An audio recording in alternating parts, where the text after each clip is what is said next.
The doorbell rang for the third time in 5 minutes, each chime more insistent than the last. I knew exactly who it was. My sister's special talent for turning simple requests into full-blown emergencies hadn't changed since childhood. With a deep breath, I opened the door to find Jill standing there, mascara-stained tissues clutched in her perfectly manicured hands. "Joe, you have to help me. The venue canceled and my wedding is ruined." She burst into fresh tears, pushing past me into my living room. I'm Josephine, by the way, the responsible older sister who's spent her entire life picking up the pieces of Jill's dramatic disasters. "What happened?" I asked, already dreading the answer. "They double booked. Can you believe it? 6 months before my wedding." Jill collapsed onto my cream sofa, her designer handbag spilling onto the floor. "Mom and Dad are devastated. We've already sent out save the dates." I sat across from her, noting how she'd managed to make our parents' reaction the second thing she mentioned. Classic Jill. "That's terrible. But surely there are other venues available." "In June? Everything decent is booked solid." She suddenly sat up straight, her tears miraculously drying. "But then I had the most amazing idea. Your house is perfect." My stomach dropped. "My house? It's gorgeous, Joe. The backyard is huge, and that pergola would be amazing with fairy lights. Plus, think of all the money we'd save." "Jill, I don't think—" My phone buzzed. Mom's name flashed on the screen. I answered, already knowing what was coming. "Josephine, your sister just told me about the venue. Isn't it wonderful that you can help?" Mom's voice carried that familiar tone, the one that meant, "Don't you dare disappoint us." "Mom, hosting a wedding is a huge undertaking. My house isn't—" "Don't be selfish, Joe. Your sister needs you. Remember when you needed help with your down payment?" I bit my tongue. The loan they'd given me, which I'd fully repaid, was their favorite guilt trip. "Fine," I conceded, "but we need to set some ground rules." Jill squealed, launching herself at me for a hug. "You're the best. Oh, and one tiny detail. I'll need to stay here until the wedding. You know, to oversee everything." I pulled back. "What? No, absolutely not."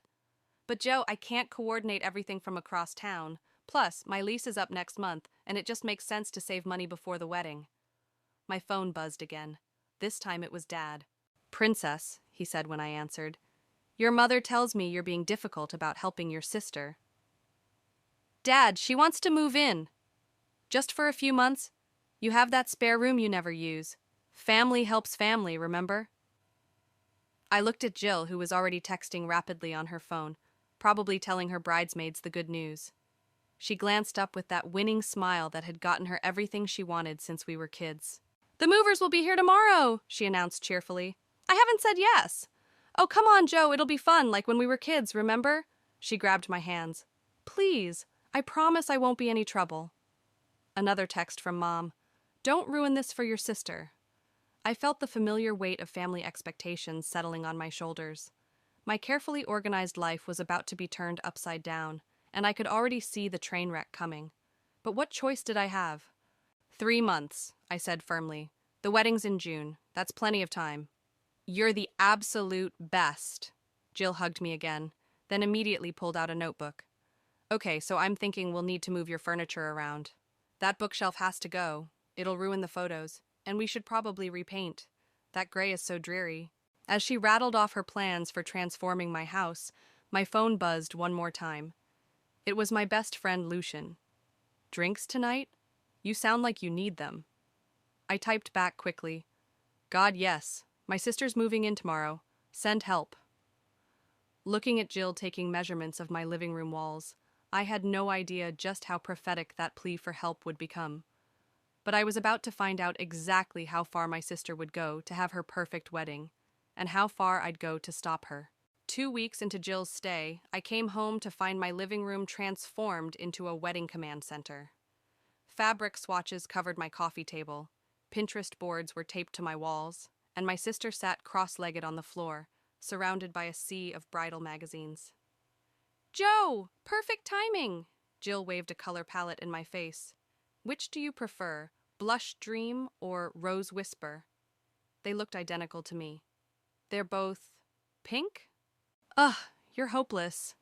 She tossed the swatches aside. "Mom has a much better eye for these things. She's coming over in 10 minutes, by the way.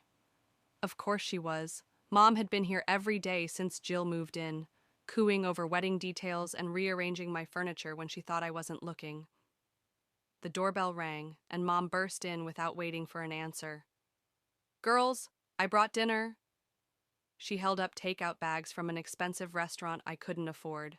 "Mom, you're amazing!" Jill jumped up to help with the bags.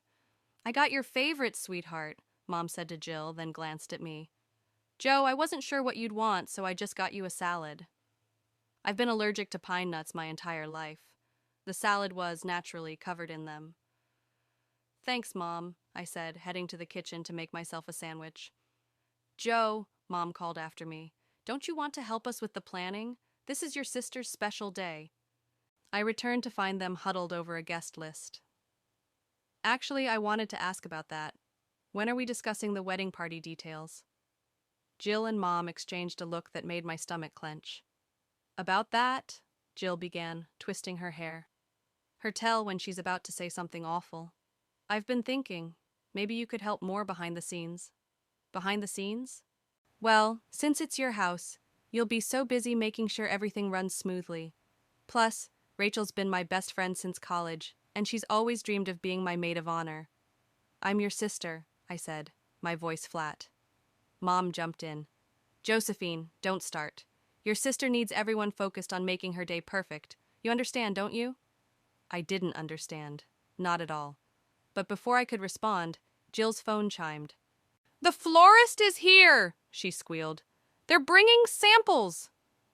The doorbell rang again, and suddenly my house was filled with buckets of flowers, 3 wedding planners, and Jill's entire bridal party. Rachel, the apparent maid of honor, gave me a dismissive once-over before turning to Jill. "This house has potential," she said, "but that kitchen wallpaper has to go." "I know, right?" Jill agreed. "Joe, we're thinking of having it stripped tomorrow." "You're not stripping anything," I said firmly. "This is still my house." "Don't be difficult," Mom scolded. "We're trying to help you improve things." I retreated to my room, pulling out my phone to text Lucian. "They're planning to renovate my house without asking. Send wine." His response was immediate. "On my way. Also, bringing my lawyer friend Amara. You might need her." "It's not that serious," I typed back, just as a crash echoed from the living room. "Oops!" Jill's voice carried up the stairs. "Joe won't mind. That vase was kind of dated anyway." That vase was from Grandma. I walked downstairs to find the shattered remains of my grandmother's last gift to me before she died. Jill was already directing one of the planners to sweep it up, not even looking apologetic. "Oh, good, you're back," Mom beamed. "We've made executive decisions about the backyard. That herb garden of yours needs to go to make room for the dance floor. And we'll need your master bedroom for the bridal suite," Jill added. "You can sleep in the guest room that week." I stared at them, these women who shared my blood but seemed to have forgotten I was a person, not just a convenient venue provider. "No," I said quietly. "What was that?" Mom asked sharply. "I said no. This is my house. You can't just—" "After everything we've done for you?" Mom's voice rose. "Your sister needs this one thing and you're being selfish?" "One thing?" I laughed. "She's taken over my house, excluded me from her wedding party, and now you want me to give up my bedroom?" "It's just for a week," Jill pouted. "Why do you always have to make everything so difficult?" My phone buzzed. "Lucien. Amara and I are 5 minutes away. Hold your ground." Looking at my sister and mother's expectant faces, I realized this was just the beginning. They weren't going to stop until they'd taken everything, and somehow I'd still be the villain of their story. Well, they were about to learn that this villain had teeth. I stood in my driveway at 7 a.m., staring at my own front door in disbelief. My key wouldn't turn in the lock. I tried again, jiggling it harder, but nothing. "The locks have been changed," Jill's voice came through the Ring doorbell camera. "We need you to give us some space while we finish the wedding preparations." "Are you kidding me? Let me in. This is my house." Mom's face appeared in the doorway window. "Josephine, after your behavior last night, we decided this would be best for everyone. You're too negative about the wedding plans." "My behavior? You mean when I objected to you ripping out my garden without permission?" "See?" Mom turned to someone inside. She's being hysterical again. I pulled out my phone and called Dad. He answered on the fourth ring, sounding tired. Dad, they've locked me out of my own house. Princess, your mother thinks it's best if you take a little break, just until the wedding. You can stay at our place. I'm not staying anywhere. This is my house. I have a mortgage. Don't make this harder than it needs to be, he sighed. You know how important this is to your sister. I ended the call and dialed Lucian. They did what? He exploded when I told him. Stay there. I'm calling Amara. 20 minutes later, Lucian's car pulled up, with Amara in the passenger seat. She stepped out, looking every bit the power lawyer in her crisp suit. Tell me exactly what happened, she said, pulling out a notepad. I explained everything while Jill watched through the window, occasionally making faces at us. Do you have your rental agreement with your sister? Amara asked. Rental agreement? I frowned. She just moved in. There's nothing formal. Amara's eyes lit up. No formal agreement? And she's changed the locks without notice? That's actually better for us. My phone buzzed with a text from Jill. Stop making a scene. The wedding planner is coming to discuss the demolition of the garden wall. They're planning construction on my property now? I showed Amara the text. Without permits, I assume, she mused. This gets better by the minute. Suddenly, the front door opened. Rachel, the maid of honor, strutted out with a stack of my mail. These were cluttering up the entryway, she said, dumping the envelopes at my feet. Oh, and Jill says you can collect your clothes later.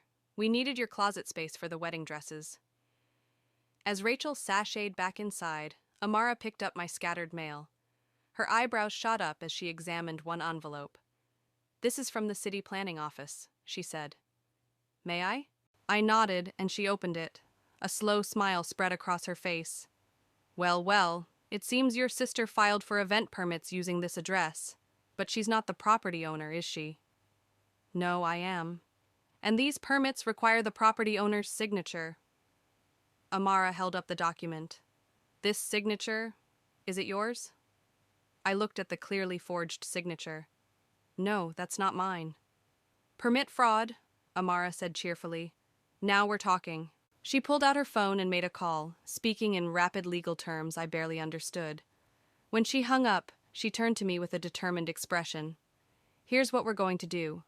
First, we're documenting everything. The locked door, the fraudulent permits, the unauthorized occupancy. Then we're filing for an emergency injunction. What does that mean? I asked. It means, she smiled, that your sister's perfect wedding venue might not be so perfect after all. Lucian put his arm around my shoulders. You okay? I watched through the window as Jill directed workers to move my furniture into the garage. Mom hovered nearby, pointing out where the wedding arch should go, right where my grandmother's reading chair used to sit. You know what? I am okay. I picked up my mail from the ground.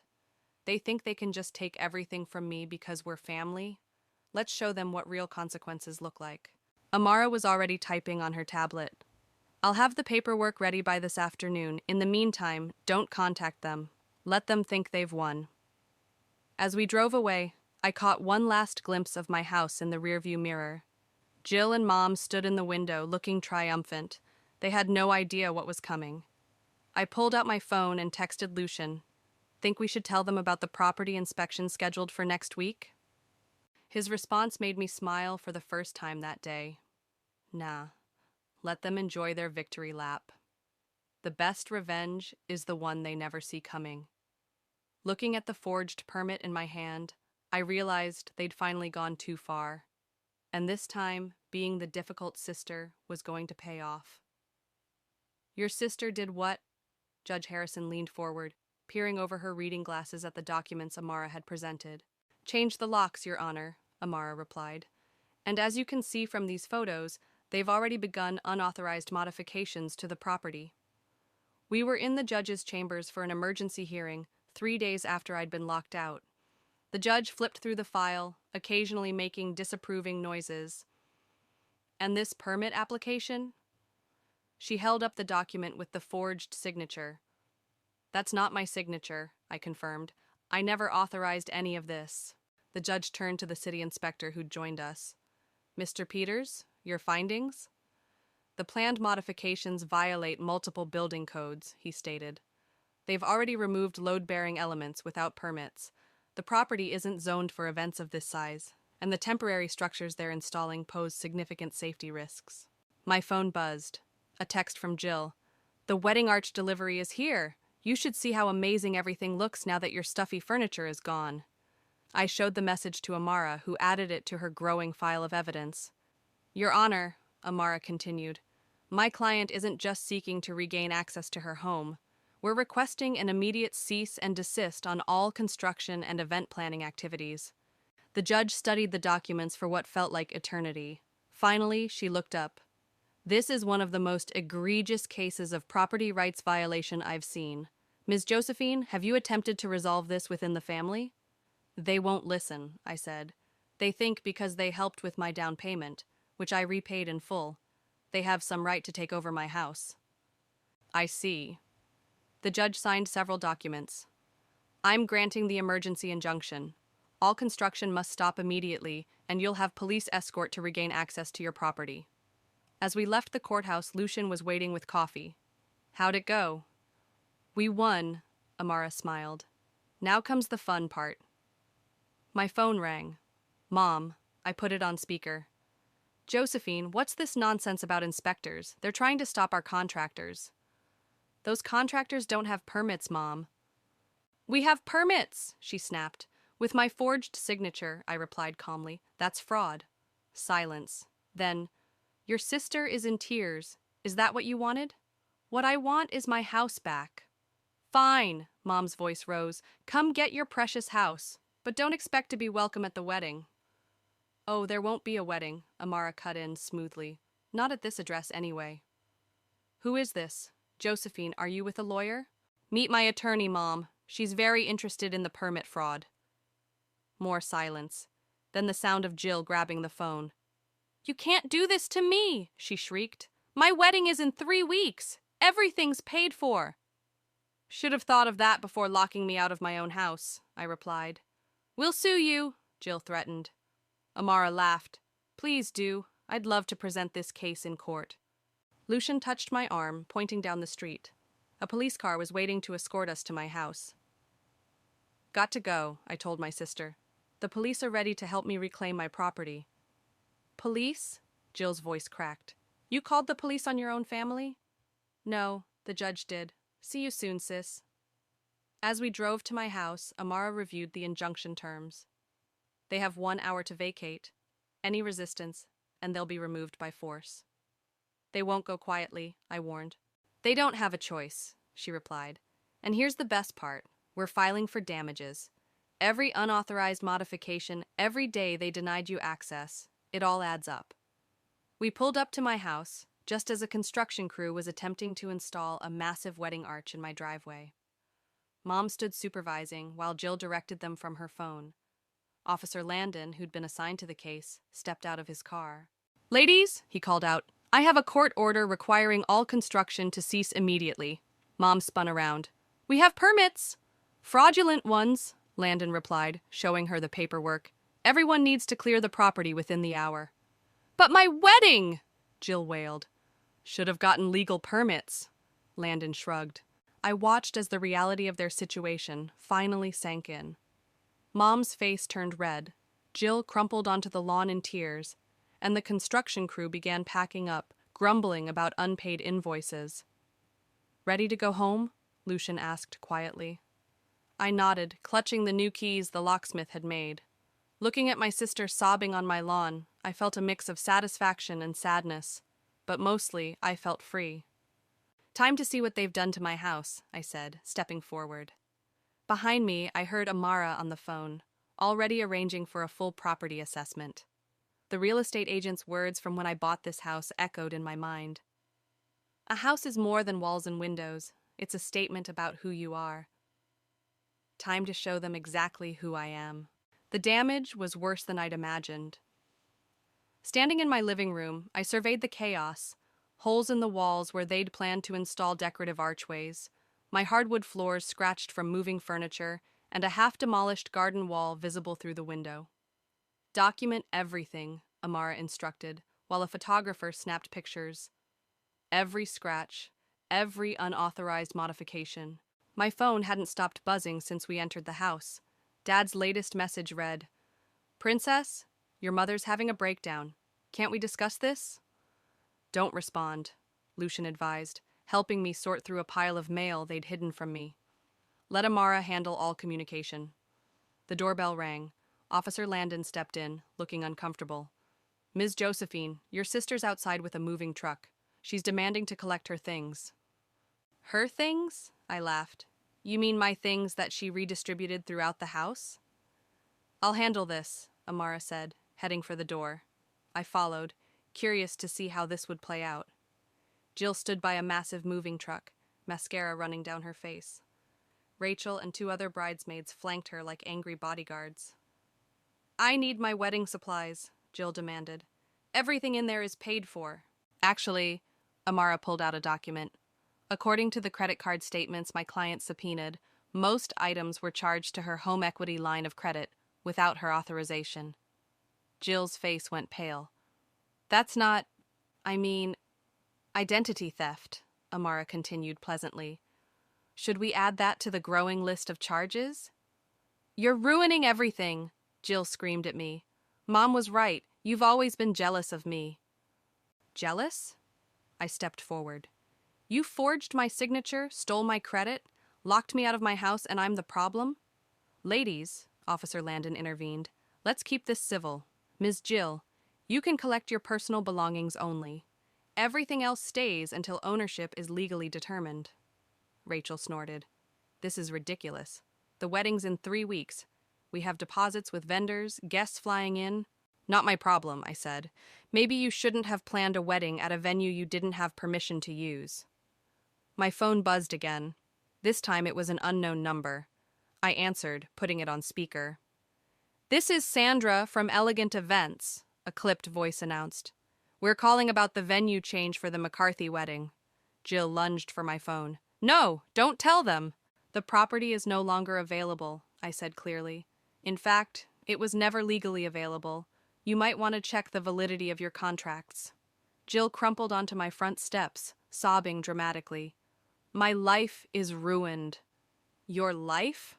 I gestured at my house. "Look what you did to my home. The contractors say it'll take weeks to repair everything."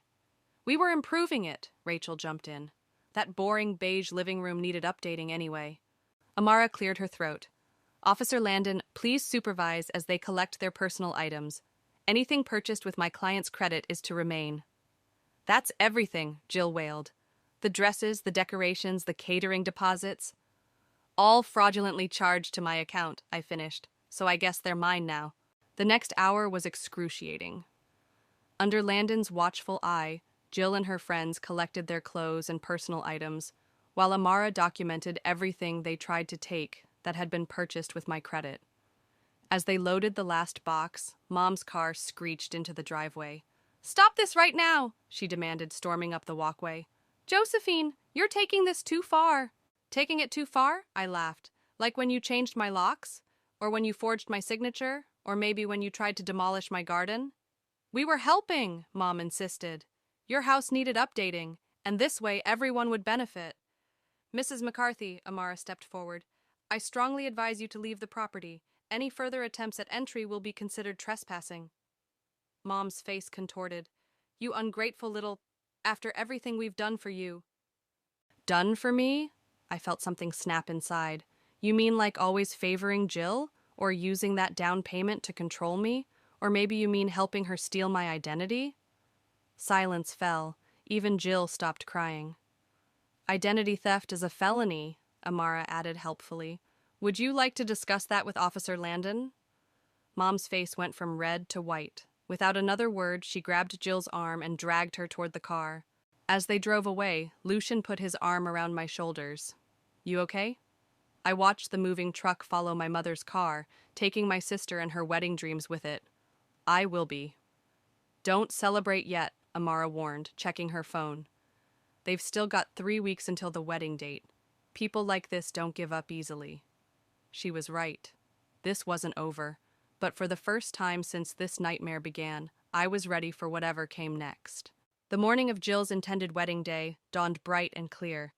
I sat at my kitchen window, nursing a coffee and watching my newly repaired garden wall glowing in the sunrise. My phone buzzed, a text from Officer Landon. Heads up, large group gathering at the end of your street. Wedding guests, I assume. I checked my security cameras. Sure enough, people in formal wear were clustering on the corner, looking confused. My phone exploded with notifications. They're really doing this, I texted Amara. Already on my way, she replied. Don't engage. A familiar car pulled up to my house. Dad stepped out, wearing a tuxedo. Princess? He rang the doorbell. Can we talk? I opened the door but blocked the entrance. There's nothing to discuss. Your sister's devastated. She couldn't find another venue and all her guests are here. He shifted uncomfortably. Can't you just what, Dad? Let her take over my house again? More cars arrived. I spotted Rachel directing guests toward my driveway, while Mom supervised the parking situation like nothing was wrong. They're setting up anyway, I told Amara on the phone. My parents are acting like the injunction doesn't exist. Perfect, she said. Don't stop them yet. A catering van appeared, followed by a florist's truck. Jill emerged from a car in her wedding dress, beaming at her gathering guests. See? Mom announced loudly. Everything's fine. Josephine was just being dramatic. The wedding's proceeding as planned. I watched in disbelief as they started unloading equipment. Dad gave me a pleading look. It's happening anyway, Princess. Please don't make a scene. Amara's car pulled up, followed by Officer Landon and 2 patrol cars. She stepped out, looking like an avenging angel in her power suit. Actually, she announced, her voice carrying across my lawn, it's not happening at all. Jill stormed up in her massive white dress. You can't stop us. All our guests are here. Officer Landon, Amara smiled, please inform everyone about the active injunction. Landon raised his voice. This property is under a court order prohibiting any events. Everyone needs to leave immediately. But the wedding, someone called from the crowd. Will need to happen elsewhere, Landon replied. Anyone remaining on the property will be considered trespassing. Mom pushed forward. You wouldn't dare have your own family arrested. Try me, I said quietly. The caterers, having overheard, quickly began packing up. The florist followed suit. Guests started whispering among themselves, some already heading back to their cars. Wait! Jill screamed. Everyone stop! This is my wedding day! Not here, it's not, Amara stated, holding up the court order. Officers, please proceed. Landon stepped forward with his megaphone. This is your final warning. Clear the property now. Rachel grabbed Jill's arm. This is insane. We have to leave. No! Jill broke free, running toward my door. This is my venue. You can't ruin this. Officer Landon intercepted her. Ma'am, don't make this worse. Worse? She laughed hysterically. My sister already ruined everything. She's jealous because no one would ever want to marry her. The crowd went silent. I saw Dad wince, Mom cover her mouth, and several guests look away uncomfortably. Actually, I said clearly, I ruined nothing. You did this to yourself when you decided my house and my rights meant nothing. Officers, Amara nodded, proceed with the evacuation. What followed was both satisfying and sad. The police began systematically clearing my property, while Jill stood in her massive white dress, mascara running down her face as her perfect day crumbled. Guests hurried to their cars, some shooting apologetic looks my way, others glaring. Mom had to be practically dragged to her car by Dad, threatening legal action the whole way. This isn't over, she shouted. Actually, it is, Amara replied. Unless you'd like to discuss the credit fraud charges? That shut her up quickly. Finally, only Jill remained, her dream wedding scattered like the rose petals that had fallen from her bouquet. I hope you're happy, she spat. You've ruined everything. No, Jill. You did that when you decided being my sister meant you could take whatever you wanted. Rachel appeared, pulling Jill toward the car. Come on. Everyone's regrouping at the hotel. As they drove away, Lucian appeared beside me. You okay? I watched the last of the wedding parade disappear around the corner. You know what? I am. Good. Amara joined us, because now we move on to phase 2. Phase 2? She smiled, holding up a thick folder. The civil suit for damages. After all, someone has to pay for fixing your house. Looking at my home, still bearing the scars of Jill's attempted takeover, I nodded. Let's do it. Sometimes the best revenge isn't just stopping the wrong, it's making sure it can never happen again. 3 days after the wedding fiasco, I sat across from my family in Amara's office. The conference room felt too small for the tension filling it. $40,000? Mom's voice rose to a pitch I hadn't heard since my teenage years. This is extortion. This is the cost of repairs, Amara corrected, sliding photos across the table. Structural damage to load-bearing walls, unauthorized electrical work, destroyed landscaping, and credit card fraud. We're being quite reasonable. Jill, still looking shell-shocked from her failed wedding, stared at the photos. We were improving the property. By destroying my garden, demolishing walls without permits, I picked up a particularly damning photo of the electrical violations. The inspector said this could have burned down my house. We'll contest this, Mom declared. Please do, Amara smiled. I'd love to present the forged permits and credit card statements in court. Fraud charges would make fascinating headlines. Dad, who'd been quietly reviewing the documents, finally spoke. We can't fight this, Nancy. What? Mom turned on him. You're taking her side? Look at the evidence. He pushed the papers toward her. We went too far. All of us. Jill burst into tears, real ones this time, not her usual theatrical sobs. I just wanted a perfect wedding. At my expense, I added. You know what really gets me? You never even asked. You just assumed you could take whatever you wanted because we're family. Because that's what family does, Mom insisted. We help each other. Help?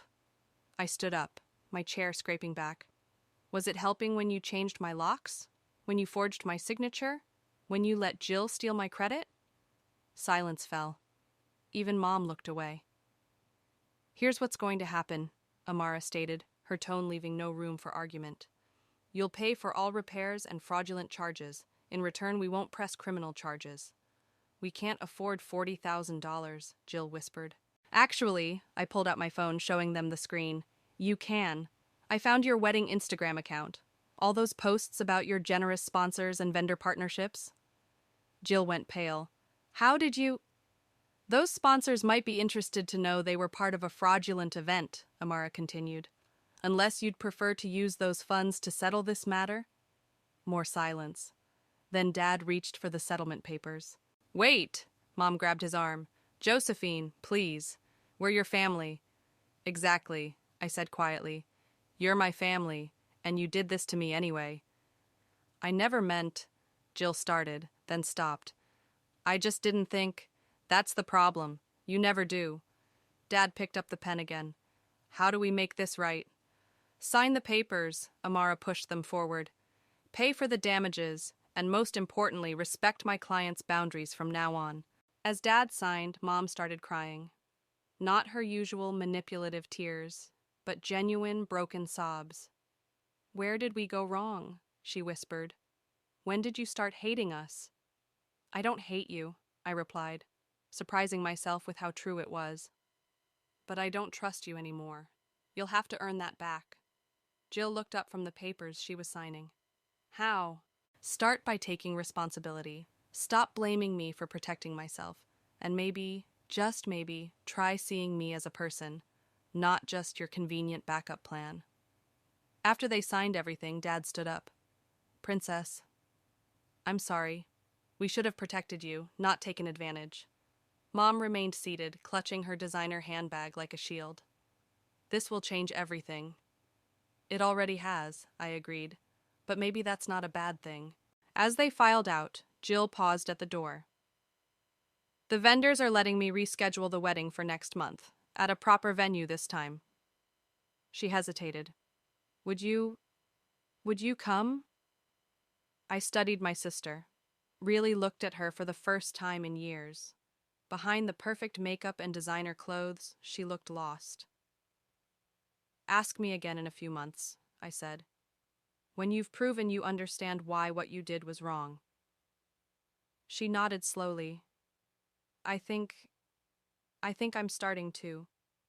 After they left, Lucian appeared with coffee. You okay? No, I admitted. But I will be. Amara gathered her papers. They'll test your boundaries again. People like that always do.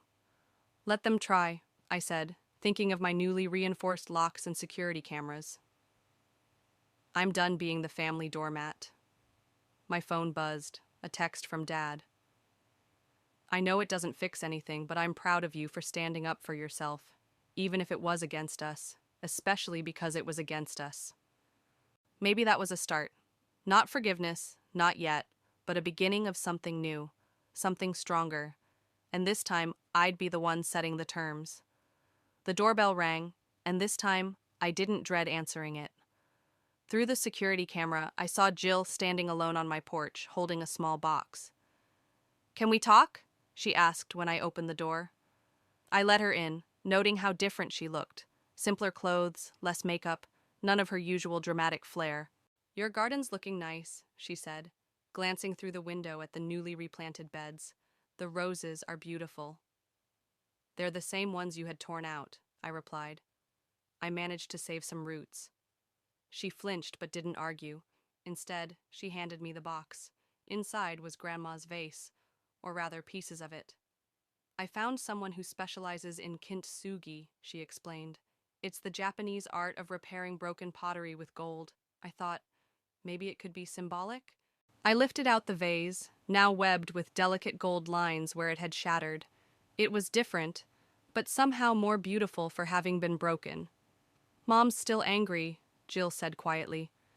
But Dad and I have been talking, a lot, about how we treat you, about boundaries.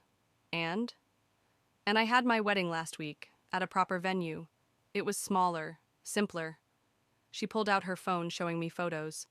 We stayed within our actual budget this time. The pictures showed a tasteful ceremony, nothing like the extravaganza she'd tried to force into my house. It looks nice, I said honestly. It was better this way. She put her phone away. I wanted to thank you, actually. That surprised me. For what? For stopping me, for making me face consequences. I've been seeing a therapist and she helped me understand some things about myself. About why I always need everything to be bigger, more dramatic, more at everyone else's expense? Yeah. She twisted her hands together. I'm not asking for everything to go back to how it was. I know I broke your trust. But maybe we could start small? Coffee sometimes? The doorbell rang again. This time it was Dad, carrying a familiar-looking box. I found these in the attic, he said when I let him in. Your old photo albums, the ones your mother relocated when Jill's pictures needed more space. I opened the box, finding pieces of my childhood I thought were lost forever. You kept them. I should have given them back years ago. He set another box down. And these are the financial records. Every penny you repaid on that down payment, with interest calculations, in case you ever need to prove it. Dad? No, let me finish. I failed you, Princess. I let your mother and sister walk all over you because it was easier than standing up to them. That stops now. Jill picked up one of the albums. Oh, wow, remember this camping trip?